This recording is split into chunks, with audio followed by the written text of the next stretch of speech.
पूछा पूछी बंद, वैसा सत्संग करने से काम चलने वाला नहीं है। सत्संग का मतलब होता है जो आपके विचार में कर्म नित्य होना चाहिए। जिस प्रकार हम लोग भौतिक जीवन में क्रियाकर्म नित्य करते हैं, भोजन नित्य करते हैं, स्नान नित्य करते हैं, अपने घर की सफाई नित्य करते हैं, वस्त्र की सफाई नित्य करते हैं, शरीर की सफाई नित्य करते हैं, उसी प्रकार सत्संग भी हमें नित्य करना चाहिए।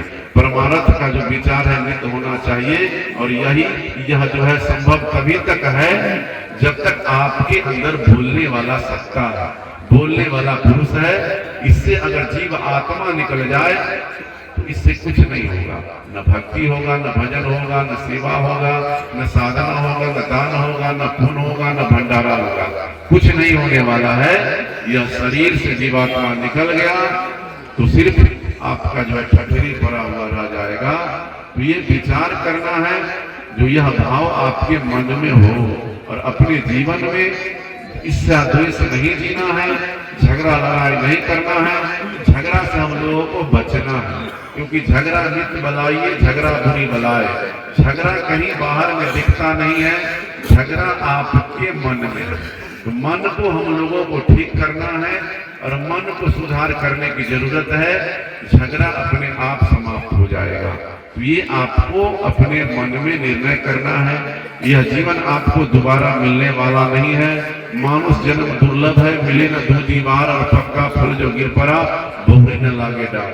यह जीवन में हमें विचार करना है। यह मनुष्य का जीवन आपको दोबारा नहीं मिलेगा। अगर आप अपने आप को नहीं सुधार पाए तो फिर क्या करना होगा? अगर आवागमन के चक्कर से आपको मुक्त होना है, फिर आपको जन्म मरण के चक्कर से बाहर निकलना है, तो आपको भक्ति भजन करना होगा, आपको सेवा साधना करना होगा, सत्संग भजन करना होगा। तभी आपको आवागमन के चक्कर से मुक्ति पा सकते हैं और यह जीवन आपको दोबारा नहीं मिलेगा। आज हम लोग जो कीर्ति ही अमर है और लोग कर्म का ही गुणगान करते हैं। यह नहीं धन संपत्ति रुपया पैसा, इसका नाश हो जाएगा, लेकिन आपके द्वारा किया हुआ अच्छा कर्म इसका नाश नहीं है।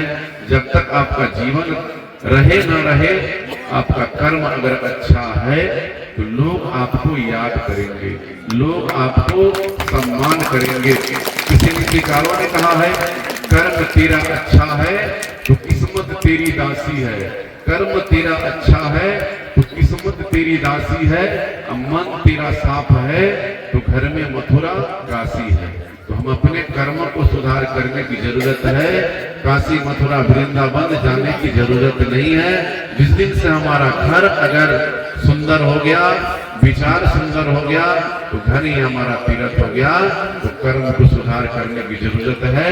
बाहर सुधार करने से हमारा कल्याण होने वाला नहीं है। और सत्संग में हम लोग अगर वास्तविक में आए हैं तो सत्संग अंदर आत्मा से करनी चाहिए। और जहाँ पे हमें सत्य का बोध हो जाए, सत्संग का ज्ञान हो जाए, सत्य हमारे जीवन में आ जाए, समझ लीजिए वहां पे सत्संग हो गया। क्योंकि साहब का इशारा है, सत्संग सत्संग सब कहे, सत्संग ही नहीं कोई, कथा वार्ता कीर्तन ये तो सत्संग न हो। सत्संग, यह जो सत्संग हो रहा है, इस सत्संग से हमें प्रेरणा मिलता है, इस सत्संग से हमारे जीवन में सीख मिलता है, जो हम अपने जीवन में ऐसा ही सत्संग आठों पार करते रहे। सत्संग के बिना हमारा जीवन अधूरा है। यह सत्संग हम लोगों को करके दिखाया जाता है। जो ऐसा सत्संग तुम भी करो, अपने परिवार में करो, अपने समाज में करो और अपने अंदर आत्मा में करो। जब तक अंदर आत्मा से सत्संग नहीं होगा तो बाहर आप कितना ही सत्संग करेंगे, तब तक बाहरी सत्संग से काम नहीं होगा। हम लोगों को अंदर मुखी होना है, क्योंकि संसार के अंदर मनुष्य से बड़ा इस दुनिया में कोई नहीं है। आज जो भी निर्माण करने वाला ट्रेन, प्लेन, बस जो भी हम लोग देख रहे हैं, यह सब मनुष्य का बनाया हुआ है। किसी नीतिकारों ने कहा है, बीत गया वो मुर्दा है, बीत गया सो मुर्दा है, आने वाला सपना है और वर्तमान में जो बंधन काटे यही समय अपना है। जो आपका समय बीत गया, अगर उसको आप याद करेंगे, आपका जवानी चला गया, आपने पढ़ लिख करके कुछ नहीं किया, आपका समय व्यर्थ चला गया, उसको अगर याद करेंगे तो उससे कुछ होने वाला नहीं है।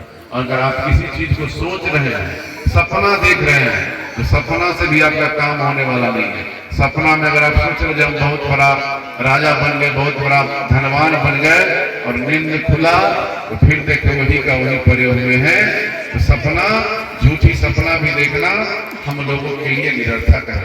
वर्तमान में जो हमारा आपका समय मिला है, इसी में आप अपने भक्ति भजन ज्ञान साधना के द्वारा जो अर्जन करना चाहते हैं वो आपको अर्जन कर सकते हैं। और संत का मतलब होता है काम क्रोध मद लोभ को साधन से करो अनंत, अपरिहित की बात करे ताको कहिए संत। हम लोग संत का अगर बाना लिए हैं, संत हैं, तो परिहित की बात करना है, दिन दुखियों पर दया करना है, क्योंकि किसी शहर का विचार है जो दिल में दया राम को तज कर संध्या नवाज खाली है, प्राणी से बैर बनाकर ईश्वर पूजा जाली है। अभी आप सत्संग में बैठे हुए हैं, ये सत्य है, लेकिन अगर आपके पास दिल में दया नहीं है, आपके पास रहम नहीं है, आपके पास करुणा नहीं है, आपके पास क्षमा नहीं है, आपके पास सील नहीं है, आपके पास संतोष नहीं है, तो आप सत्संग में भी बैठे हुए हैं, संध्या सुन भी गा ले, आरती पूजा भी कर ले, लेकिन वह सबसे फायदा मिलने वाला नहीं है। सब आपका जाली है, सब आपका बोकस है। तो आपको वास्तविक में अगर ऐसा करना है, उसके लिए रहम जरूरी है, सेवा जरूरी है, दया जरूरी है। ये आपको अपने मन में धारण करने की जरूरत है। जब तक आप धारण नहीं करेंगे तब तक कोई लाभ मिलने वाला नहीं है। और अपने जीवन में जहां हम लोग बैठे हुए हैं, यही हम लोगों के लिए चारों धाम है। किसी नीतिकारों ने कहा है, जिसमें कोई भूल नहीं भगवान उसे हम कहते हैं, जिसमें कोई भूल नहीं भगवान उसे हम कहते हैं, भूल करे पर माने नहीं शैतान उसे हम कहते हैं, घट घट में चेतन वास करे राम उसे हम कहते हैं, दिन दुखियों पर दया करे धनवान उसे हम कहते हैं, और राग द्वेष से निर्भय रहे मुक्तवान उसे हम कहते हैं, दिन दुखियों पर दया करे धनवान उसे हम कहते हैं, माता पिता गुरु की सेवा करे संतान उसे हम कहते हैं, और जहां संतों की सत्संग मिले चारों धाम उसी को कहते हैं, चारों धाम उसी को कहते हैं। तो जहां हम लोग बैठे हुए हैं, हम लोगों के लिए जो वास्तविक में कबीरपंथी है, सदगुरु कबीर साहब के विचार को मानना चाहता है, उसके लिए कहीं कोई तीर्थ व्रत नहीं है। जहां पे सत्संग है वहीं उसके लिए चारों धाम है। ये आपके मन में विचार करना है, क्योंकि मन ही आप लोगों को हैवान बनाता है, मन ही आपको इंसान बनाता है, मन ही आपको ज्ञान के द्वारा भगवान बनाता है, ईश्वर बनाता है। तो ये आपको अपने मन में विचार करना है। और यह मानव का जीवन मिला है तो भूल से बचने की जरूरत है। किसी नीतिकारों ने कहा है, हजारों फूल कम है एक गले को सजाने के लिए, और एक भूल काफी है जिंदगी भर रुलाने के लिए, जिंदगी भर रुलाने के लिए। तो अपने जीवन में भूल से हम लोगों को बचना है। और सत्संग, ये 2 दिवसीय सत्संग है। सत्संग में अगर हम लोग अपने जीवन को सुधार करना चाहते हैं तो गुरु के बिना कल्याण होने वाला नहीं है। आप लोग जानते हैं 4 वेद 6 शास्त्र 18 पुराण, सारे चीजों का अगर आपके जीवन में ज्ञाता हो जाए, लेकिन गुरु नहीं है तो गुरु के बिना आपका जीवन का जो है निस्तारा होने वाला नहीं है।